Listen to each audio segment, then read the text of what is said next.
আসসালামু আলাইকুম, বিসমিল্লাহির রহমানির রহিম। জাকারিয়া সায়েন্স ওয়ার্ল্ডে তোমাদেরকে স্বাগতম। আজকে তোমাদের সামনে আলোচনা করব জৈব যৌগ সম্পর্কিত এসএসসি সিলেবাসের সর্বশেষ ক্লাস। যে ক্লাসের কথা আমি বারবারই বলেছিলাম। আমি এর আগে তোমাদেরকে শিখিয়েছিলাম জৈব অ্যাসিড থেকে অ্যালকাইন, এটা আমি শিখাইনি। এখন আমি তোমাদের সামনে আলোচনা করব জৈব অ্যাসিড থেকে অ্যালকাইন প্রস্তুতি। এবং এর আগে আমরা আলোচনা করেছিলাম অ্যালকাইন থেকে জৈব অ্যাসিড প্রস্তুতি। তো আজকে আমি তোমাদের সামনে আলোচনা করব জৈব অ্যাসিড থেকে কিভাবে অ্যালকাইন পর্যন্ত বিভিন্ন বিক্রিয়ার মাধ্যমে আমরা আসতে পারি। তো এখন আসো, এখানে বেশ কয়েকটা বিক্রিয়ার ধাপ তোমরা দেখতে পাচ্ছ। এর মধ্যে জৈব অ্যাসিড থেকে অ্যালকাইনের একটা ধাপ, ডিকার্বক্সিলেশন বিক্রিয়ায় জৈব অ্যাসিড থেকে অ্যালকেন প্রস্তুতি। এরপর আসো অ্যালকেন থেকে অ্যালকিন প্রস্তুতি, এবং অ্যালকিন থেকে অ্যালকাইন প্রস্তুতি, এবং অ্যালকোহল থেকে ইথার প্রস্তুতি। তো আমরা প্রত্যেকটা বিক্রিয়ায় ভেঙে ভেঙে শিখব কিভাবে আমরা এই বিক্রিয়াগুলো সম্পূর্ণ করব। চোখ রাখো আমাদের ক্লাসে।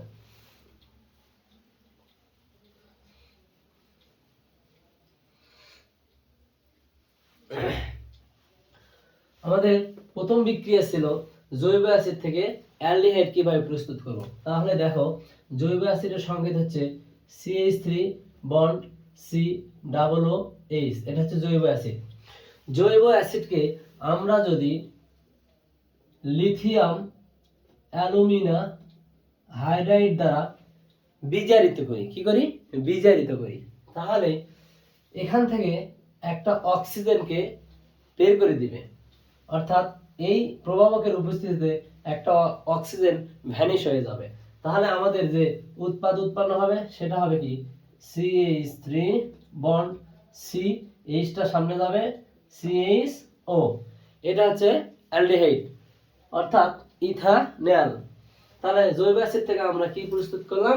ইথানল প্রস্তুত করলাম, অর্থাৎ অ্যালডিহাইড প্রস্তুত করলাম। এখন আসো অ্যালডিহাইড থেকে কিভাবে আমরা অ্যালকোহলে আসবো। CH3 bond CHO, aldehyde. অ্যালডিহাইডকে যদি আমরা পুনরায় লিথিয়াম অ্যালুমিনা হাইড্রাইড দ্বারা বিজারিত করি, এবং এখানে গুরুত্বপূর্ণ একটা প্রভাবক জাইমান হাইড্রোজেনকে যদি নেই, জাইমান অক্সিজেন যেমন আমরা বের করছিলাম, জাইমান অক্সিজেন কি করে? অক্সিজেন প্রোভাইড করে। সেম ভাবে জাইমান হাইড্রোজেন আমাদেরকে কি করবে? হাইড্রোজেন প্রভাবক হিসেবে কাজ করবে, যেটা হাইড্রোজেন দান করবে। তাহলে আসো আমরা কি করি, যে এখানে যতগুলা হাইড্রোজেন লাগবে সে হাইড্রোজেন জাইমান হাইড্রোজেন দান করবে। তাহলে আমাদের এখন আসো অ্যালকোহল। তো অ্যালকোহল প্রস্তুত করব CH3, ঠিক আছে, এখানে CH আছে, তাহলে CH2 বানাবো অ্যালকোহল প্রস্তুত করতে গেলে। তাহলে একটা হাইড্রোজেন লাগলো, আর একটা অ্যালকোহল প্রস্তুত করলে অ্যালকোহলের কার্যকরীমূলক বন্ড OH, তো আমরা বন্ড OH দেব। এখানে অক্সিজেন একটা আছে, আর একটা হাইড্রোজেন লাগে, সেই হাইড্রোজেনটা কে দান করলো? জাইমান হাইড্রোজেন। তাহলে আমরা সহজেই অ্যালডিহাইড থেকে অ্যালকোহল প্রস্তুত করতে পারলাম। আসো এবার আমরা অ্যালকোহল থেকে কি প্রস্তুত করব? অ্যালকোহল থেকে অ্যালকিন। তো আমরা সহজে এটা প্রস্তুত করতে পারবো। তো দেখো, CH3 bond CH2 bond OH। তো অ্যালকোহলকে যদি আমরা 170 ডিগ্রি সেন্টিগ্রেড তাপমাত্রায় সালফিক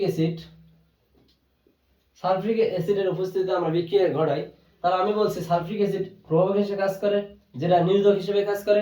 এই নিরোধকের উপস্থিতিতে এখান থেকে এক অণু পানি বের করে দিবে। তাহলে এক অণু পানি যদি বের করে দিই, তাহলে হবে H2O। তাহলে যদি এই টোটাল অ্যালকোহল থেকে যদি আমরা এক অণু পানি বের করে দেই, তাহলে আমাদের সামনে যেটা হয় সেটা হচ্ছে CH2 ডাবল বন্ড CH2। তো এটা আমাদের কি হলো? অ্যালকিন হলো। তাহলে অ্যালকোহল থেকে আমরা কোথায় আসলাম? অ্যালকিনে আসলাম। এবার আসো অ্যালকিন থেকে আমরা কিভাবে অ্যালকেনে যাব। তাহলে অ্যালকিনটা লিখে নিই, CH2 ডাবল বন্ড CH2।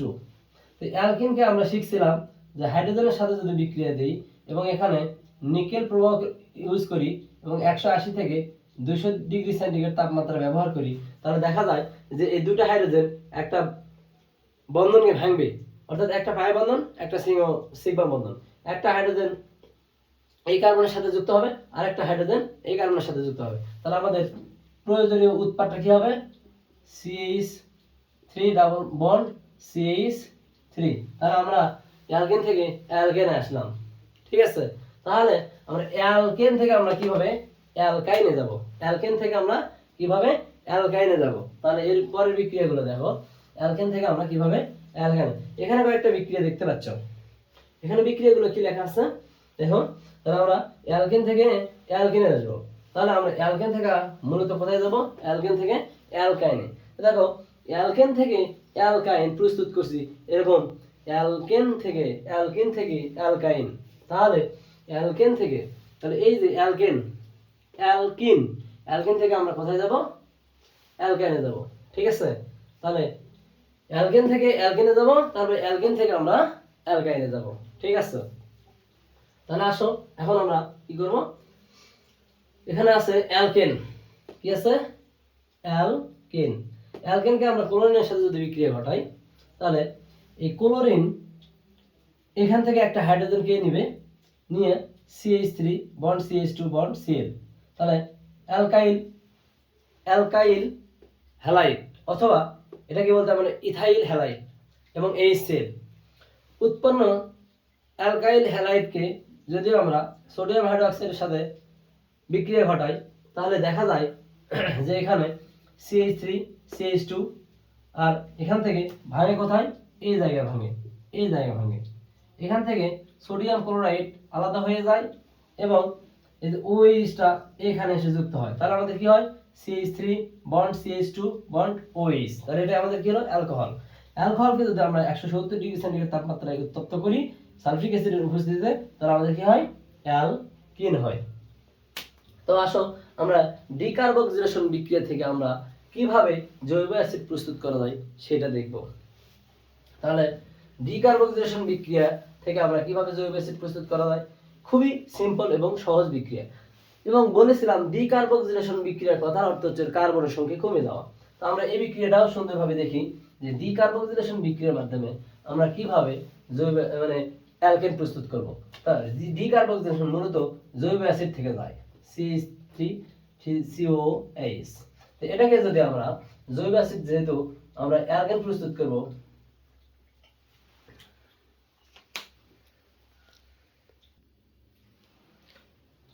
জৈব অ্যাসিডকে আমরা সোডিয়াম হাইড্রোক্সাইড দ্বারা যদি আমরা বিক্রিয়া ঘটাই, তাহলে এখান থেকে একটা হাইড্রোজেন, হ্যাঁ এখান থেকে একটা হাইড্রোজেন কি হবে এই জায়গায় আসবে, তাহলে বিক্রিয়াটা হবে এরকম, এখান থেকে এই জায়গা ভাঙবে, এই জায়গা যদি ভাঙে এই জায়গা ভাঙবে, তাহলে বিষয়টা কি ঘটে, এখান থেকে এই যে সোডিয়ামটা এই হাইড্রোজেনকে প্রতিস্থাপন করবে, তাহলে কি ঘটে দেখো CH3 বন্ড COO Na, তাহলে এই সোডিয়ামটা হাইড্রোজেনকে প্রতিস্থাপিত করলো, এই জায়গা যুক্ত হলো সোডিয়াম।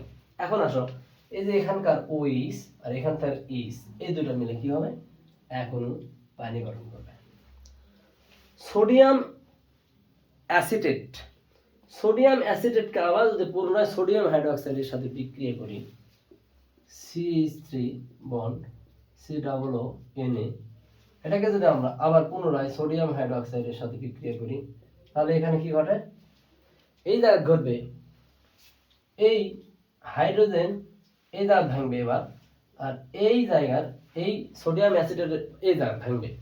যদি এটাকে আমরা একটা বক্স বানাই, তাহলে এই হাইড্রোজেনটা এখানে এসে যুক্ত হবে, তাহলে আমাদের মেইন যৌগ হবে CH4 মিথেন।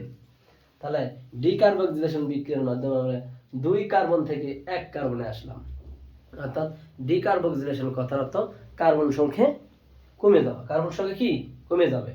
এবং এই যে এখানকার একটা সোডিয়াম, এখান থেকে একটা সোডিয়াম, কয়টা সোডিয়াম, 2টা সোডিয়াম, তাহলে Na2, কার্বন একটা, তাহলে কার্বন, অক্সিজেন কয়টা 1 2 3, তাহলে O3, এটার নাম সোডিয়াম কার্বনেট। আসো সোডিয়াম কার্বনেট প্রস্তুত করলাম এবং আমরা ডিকার্বক্সিলেশন বিক্রিয়ার মাধ্যমে আমরা অ্যালকেন প্রস্তুত করলাম। এখন আসো অ্যালকেন থেকে কিভাবে অ্যালকাইন প্রস্তুত করা যায়। অ্যালকেন থেকে আমরা অ্যালকাইন চাইতে পারে, তাহলে আমরা ডাইরেক্ট কি করব, ডাইরেক্ট যদি আমরা এই যে ইথিনকে যদি ব্রোমিনের সাথে বিক্রিয়া ঘটাই, তাহলে এই ব্রোমিন কি করে, দুইটা ব্রোমিন একটা বন্ধনকে আঘাত হানবে। তাহলে একটা ব্রোমিন যাবে এই কার্বনের সাথে আর একটা ব্রোমিন যাবে এই কার্বনের সাথে, তাহলে CH2Br CH2Br সিঙ্গেল বন্ড। তাহলে 1,2 ডাইব্রোমো ইথেনের সাথে আবার আমরা পটাশিয়াম হাইড্রোক্সাইড যোগ করব। যখন আমরা পটাশিয়াম হাইড্রোক্সাইড যোগ করব তখন বিষয়টা কি ঘটে দেখো,